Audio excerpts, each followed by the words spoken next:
Bismillahirrahmanirrahim. Assalamualaikum warahmatullahi wabarakatuh. Salam salehah.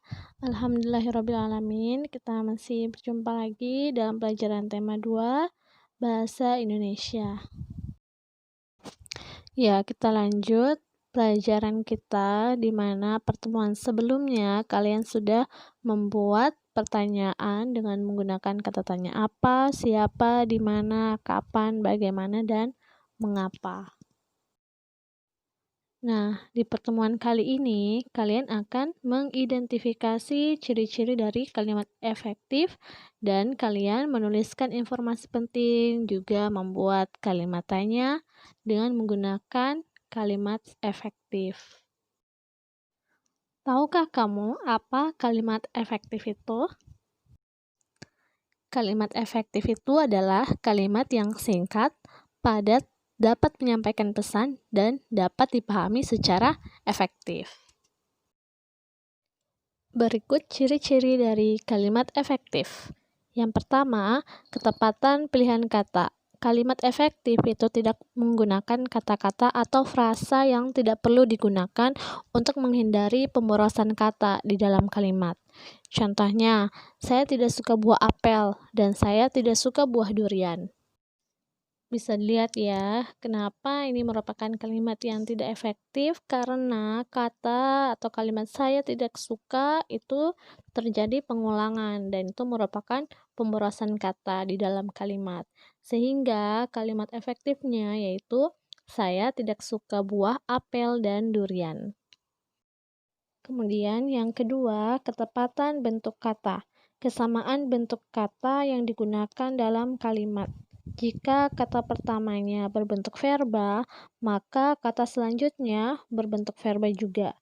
Jika kata pertama berbentuk nomina, maka kata selanjutnya juga berbentuk nomina. Contohnya, langkah-langkah dalam menulis kalimat efektif adalah memahami, mengetahui, dan mengaplikasikan definisi kalimat efektif. Ini merupakan ketepatan bentuk kata dalam bentuk verba, ya. Kata yang berbentuk verba itu merupakan kata kerja. Kalau kata yang berbentuk nomina itu merupakan kata benda, ya, itu perbedaannya. Kemudian contoh jika kata pertamanya berbentuk nomina atau kata benda. Buah-buahan itu banyak jenisnya. Misalnya buah durian, apel, mangga, pisang, dan lain-lain gitu ya. Ciri kalimat efektif yang ketiga yaitu ketepatan pola kalimat. Pola kalimat yang digunakan memiliki unsur SPOK, subjek, predikat, objek, keterangan. Contohnya, ibu membeli sayur-sayuran di pasar. Ibu sebagai subjek, membeli sebagai predikat, sayur-sayuran sebagai objek, dan di pasar sebagai keterangan tempat. Subjek di sini merupakan orang yang melakukan suatu pekerjaan tertentu dalam kalimat tersebut. Subjek bisa berupa nama orang, hewan, tumbuhan, atau yang lainnya. Kalau predikat, bentuknya berupa tindakan yang dilakukan subjek di dalam kalimat tersebut. Bisa juga berupa kata kerja atau kata sifat, dan yang lainnya. Kalau objek, dia merupakan sasaran dari pekerjaan subjek dalam kalimat itu. Contohnya, sasaran dari membeli. Nah, sasarannya dia membeli sayur-sayuran. Seperti itu ya. Jadi, sayur-sayuran itu merupakan objeknya. Kemudian, untuk keterangan di sini bisa berupa keterangan waktu, keterangan tempat, dan yang lainnya.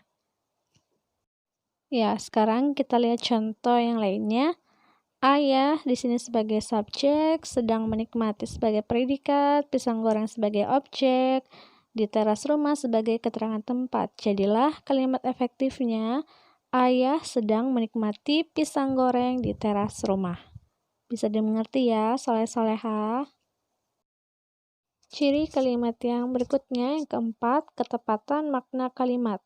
Kalimat efektif tidak mengandung makna yang multitafsir atau ambigu ya, kalau bahasa sekarang, sehingga membingungkan pembaca. Contohnya, rumah bupati yang besar itu dijual murah.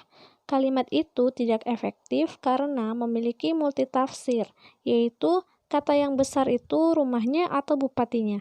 Sehingga kalimat efektifnya yang benar itu rumah yang besar milik bupati dijual dengan harga murah. Gitu ya, soleha. Jadi jangan ada makna yang multitafsir atau ambigu. Ternyata kalimat efektif itu bermanfaat bagi duniawi dan ukhrawi kita. Apa saja itu? Ya, tahukah kamu kalimat efektif akan memudahkan pendengar atau pembaca menangkap maksud si penulis atau si pembicara dengan jelas dan tepat. Yuk kita gunakan kalimat efektif dalam keseharian kita. Adapun manfaat kalimat efektif bagi ukhrawi kita, Abu Hurairah radhiyallahu anhu meriwayatkan bahwa ia mendengar Rasulullah Shallallahu alaihi wasallam bersabda, "Aku diutus dengan ucapan singkat tetapi syarat makna." Hadis riwayat Bukhari. Rasulullah dikenal sebagai pembicara yang hebat. Saat berbicara, beliau sangat efektif, bahasanya tersusun indah dan mudah dipahami. Beliau berbicara dengan ungkapan yang singkat tapi luas maknanya. Yuk kita contohi Rasulullah dengan mengikuti kebiasaan beliau dalam bertutur kata singkat dan mudah dipahami. Ya, soleh-soleha, ini ada kuis ya, 4 soal. Silakan diamati situasi yang tertulis di bawah ini, lalu buatlah kalimat efektif yang sesuai. Dibaca baik-baik ya soalnya. Apabila ada yang kurang dimengerti, silakan sampaikan ke Ustazah. Ustazah akhiri. Assalamualaikum warahmatullahi wabarakatuh. Semangat belajar ya, soleh-soleha. Jadilah kalian pemenang dalam melakukan kebaikan.